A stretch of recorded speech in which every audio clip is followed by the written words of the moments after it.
Hi everyone! Welcome sa channel ko. Ako nga pala si Janus na Pinoy Techdad. Today, meron tayong phone na rumored to be the Xiaomi 12 Lite 5G NE. And hopefully, it does become the Xiaomi 12 Lite 5G NE kasi maraming magandang bagay tungkol sa phone na to.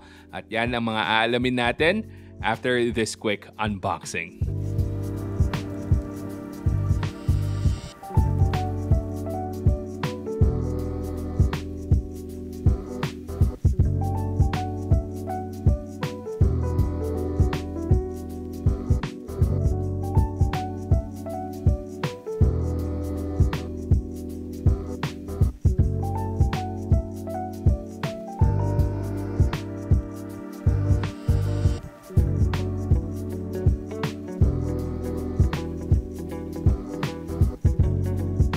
Tulad ng sinabi ko sa intro, may rumors po na baka maging Xiaomi 12 Lite 5G NE ito pagdating sa global version nitong Xiaomi Civi 2. But for now, again, it's still just the Xiaomi Civi 2 and this is a China exclusive phone. But I'm still gonna review it kasi merong mga nagre-request pa rin na tingnan ko at kung maganda nga ba talaga yung camera nito because this is a camera-centric phone and this is not really meant for gaming. And alamin din natin kung bakit hindi talaga siya gaming phone. So syempre simulan muna natin with the ports. So sa baba meron tayong dual SIM card slot, wala pong expandable memory card slot. May microphone, USB-C charging port, and a down-firing speaker. Mono speaker lang po yung meron dito. And then sa right side, nandyan yung power button natin and the volume rockers. Sa top side naman, nandyan yung noise-canceling microphone, Dolby Atmos na branding, and an infrared blaster. So kahit na very slim yung design nito, meron pa rin tayong IR blaster. Sa left side naman, wala po tayong makikita. And kung napapansin nyo na agad, curved edge display po yung display nito. But before we talk more about the display, pag-usapan muna natin yung back panel niya. So the colorway that I have right here is the black one and it has a matte finish. So hindi po siya kapitin ng fingerprint. However, yung camera module naman niya is very glossy. So dito po yung kapitin talaga ng fingerprint. Kung makikita nyo po dito, meron din po tayong branding na 50 megapixel kasi meron tong 50 megapixel na Sony IMX766 na sensor. And then meron ding 20 megapixel na ultra-wide and a 2 megapixel macro lens. Dito naman sa harap makikita natin yung one of its main selling points and I'm not talking about the display but I'm talking about the dual selfie camera na parehong 32 megapixels. So meron tayong wide angle and ultra wide angle na cameras dito. So mamaya ipapakita ko sa inyo kung gaano kaganda yung selfie cameras nitong Xiaomi Civi 2. The display size naman nito is 6.55 inches OLED 120Hz with Dolby Vision. Mamaya pag-usapan natin yan. And then, let's go naman sa performance nito. So, meron tong Snapdragon 7 Gen 1. And this is the first phone na na-try ko na merong ganitong chipset.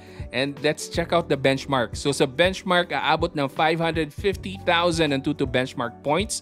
That's really strong for a mid-range device. So, ka-level po nito yung Snapdragon 778G. So, kung purely raw power standpoint, yung titingnan natin, malakas po talaga yung ibubuga nito. However, hindi lang po yan yung tinitingnan natin but we also check out yung CPU throttling test and this is where it totally fails. Like, fail talaga. So ito po yung magiging dahilan kung bakit sasabihin natin na hindi po gaming phone itong Xiaomi Civi 2 or the Xiaomi 12 Lite 5G NE dahil dito sa CPU throttling test na ginawa natin. Napakapangit po ng result and this will also translate sa games na itetest natin mamaya. So bakit ganito yung resulta? Well, maybe it's because this one is produced by Samsung na naman. So hindi po TSMC yung gumawa nitong Snapdragon 7 Gen 1, Samsung po ulit. But anyway, let's still try some games on this and tingnan natin kung pwede pa rin tayong maglaro casually. So first off, sa Mobile Legends, naka-high lang po yung graphical settings as well as yung refresh rate. And dito sa game na to, dahil super lightweight lang po, kayang-kaya naman siya patakbuhin without any throttling going on. Hindi po masasagad yung performance ng Snapdragon 7 Gen 1 dito. Actually, sa totoo lang, sa mga games na tinest ko dito, nasagad lang po talaga yung Snapdragon 7 Gen 1 sa Genshin Impact. So kung meron mang game na magpapatumba dito sa Snapdragon 7 Gen 1, makikita nyo talaga or mararamdaman nyo yung throttling it's with the Genshin Impact. And maybe the other games as well kung sobrang tagal na kayo naglalaro kasi iinit and magto-throttle din talaga yung performance ng chipset na to. If you're a casual gamer, okay naman. Kaya naman yung mga games kahit pa anong ibato mo except for Genshin Impact. Again, I'm gonna point out na hindi po meant for gaming yung phone na to. Pero kung gagamitin mo lang to for daily use or other applications that's non-gaming related, sobrang lakas po ng chipset nito. Kayang-kaya po lahat, mapa social media browsing man yan, paggawa ng TikTok videos, panonood ng Facebook Reels or whatever, just anything related to social media, maning-mani dito sa CV2. Now, bago tayo mag-jump sa camera discussion, let's briefly talk about the display. So again, meron tong 6.55 inches na OLED display, 120Hz, may Dolby Vision. So kung manonood kayo ng Netflix, may enjoy nyo ng sobra, lalo-lalo na yung mga palabas na may Dolby Vision as well. And dahil meron tong Widevine Level 1, mapa Disney man yan or Netflix, Full HD resolution po yung makukuha nyo. Wala pong problema doon kahit na China ROM itong CV2. And for YouTube, kahit isagad mo to 4K 60 FPS yung resolution, kayang-kaya pa rin nitong CV2. So kung balak nyo gamitin to for your media consumption, you will truly enjoy your time with the CV2. You just have to take note, however, na if you're coming from other premium Xiaomi devices, wala lang po itong AI image enhancements. So for example, wala po itong MEMC. Kung sanay po kayo doon, again, take note, wala yan dito sa CV2. Pero ang meron dito sa CV2 is almost flagship performance pagdating sa camera. So yan na po yung pag-usapan natin. So again, meron tong Sony IMX766 na main sensor, a 20 megapixel ultra-wide, and a 2 megapixel macro lens na meh.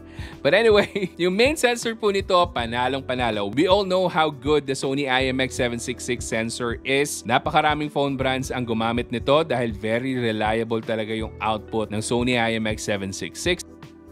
Actually, napagsabay ko rin to with my testing of the Xiaomi 12T na merong 108 megapixel na camera. And guys, you would be surprised na napakaganda ng HDR performance nito when compared to the 108 megapixel sensor ng Xiaomi 12T. So, kung camera ang habol mo, this is the one to go with. If ever man maging global version to, napaka-sharp ng images, napakaganda ng HDR adjustment niya, and yung video quality niya, although 4K 30 frames per second lang, it's still very stable and napaka-high quality ng images na makukuha natin with the video. Color reproduction is really good, although mapapansin nyo na may difference pa rin talaga yung color reproduction ng main sensor as well as the ultra-wide. May malaking color difference pa rin between the two lenses. Pero nabanggit ko kanina guys na isa sa main selling points talaga nitong CV2 is the selfie cameras niya. So meron tayong dual 32 megapixel front cam. Napakaganda po ng quality.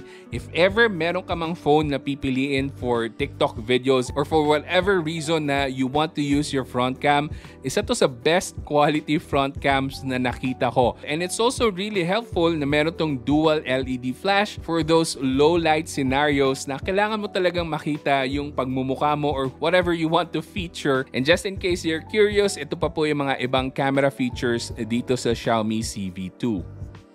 Now, sa software side naman guys, meron pa rin tong MIUI 13. It's on top of Android 12. So, hindi pa rin siya updated to Android 13. But I'm pretty sure it's gonna get Android 13 really soon as well. Maasahan nyo pa rin na meron tayong floating window and second space dahil nga MIUI 13 ito. Now, I wouldn't say na walang bugs dito sa MIUI 13 ng Xiaomi CV2. But during the short period na na-test ko to, wala naman po akong na-experience na bugs. And dahil nga China ROM ito, maraming mga pre-installed na Chinese apps na madali lang rin naman tanggalin. And then madali lang rin mag-install ng Google Play dito. You just have to update it.